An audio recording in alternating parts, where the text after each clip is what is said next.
திருப்பரங்குன்றத்தில் தீபம் ஏற்ற வேண்டும் என்ற கோரிக்கையை வைத்து தன்னோட உயிரை அந்த எந்த தீபம் ஏற்ற வேண்டும் என்று நினைத்தாரோ அந்த தீபத்திற்கான தீயை தன் உடலில் வைத்து பூர்ணச்சந்திரன் என்ற தம்பி உயிரை இழந்திருக்கிறார்.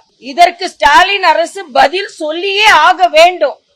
உயர் நீதிமன்றத்தின் தீர்ப்புக்கு வந்த பின்பு நீங்க துப்புரவு தொழிலாளர்களை இரவுக்கு இரவு அப்புறப்படுத்துறாங்க. ஏன்னா உயர் நீதிமன்றம் தீர்ப்பு வந்துருச்சு அப்படின்னு. சென்னையில சில கோயில்களை 1 மணிக்கு வந்து இடிக்கிறாங்க. உயர் நீதிமன்றம் தீர்ப்பு வந்துருச்சு, அதுக்கப்புறம் நாங்க எப்படி சும்மா இருக்கிறது அப்படின்னு. ஆக உங்களுக்கு வேணுன்ற போலாம் துப்புரவு தொழிலாளர்களை புடிச்சு இழுத்துட்டு போறாங்கன்னா உயர் நீதிமன்றம் உடனே இங்க இருந்து அப்புறப்படுத்த சொன்னாங்க அப்படின்னு. நீங்க தான் கேஸ் போட்டு அதை வேற வழியா பண்ணீங்கன்னு வேற.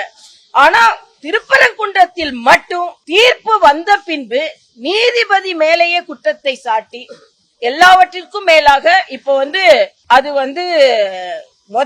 தூணு இல்லைன்னாங்க, அப்புறம் தூணு இருக்குது ஆனா அதுல ஏற்ற மாட்டோம்னாங்க, அதுக்கப்புறம் அது தீபத்தூணு ஆனா அதுல ஏற்ற பழக்கம் இல்லைன்னாங்க, இப்ப அது தீபத்தூணு இல்ல சமணர்கள் ஏற்றிய விளக்கு தூணுன்னாங்க.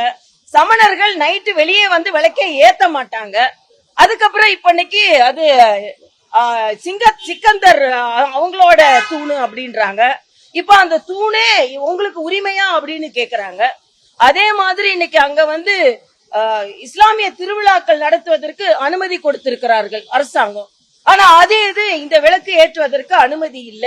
இப்ப உச்சி பிள்ளையார் கோயில் தான் உச்சியில இருக்கு அப்படின்னு ஒண்ணு கண்டுபிடிக்கிறாங்க.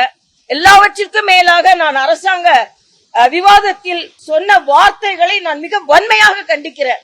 முருகனுக்கு 2 வாழ்க்கை இருக்கும் பொழுது 2 விளக்கு ஏத்துறது எதுக்கு அப்படின்னு 2 விளக்கு ஏத்தணுமானா சில பேர் 2 வாழ்க்கைகள் அவங்க எப்படி வாழ்ந்தார்கள் என்று அரசியல் தலைவர்கள் எல்லாம் நம்ம சொல்ல போனா அப்புறம் எப்படி ஒரு பெண்ணா இருந்து என்னால சொல்ல முடியாது.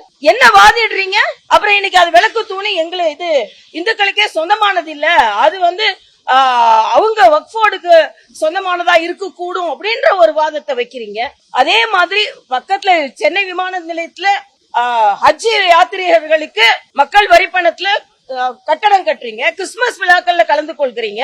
ஆனா இந்துக்களை மட்டும் நிந்திக்க வேணும். ஒருவர் உயிரிழந்திருக்கிறார், ஸ்டாலின் என்ன பதில் சொல்கிறார்னு கேக்குறேன்.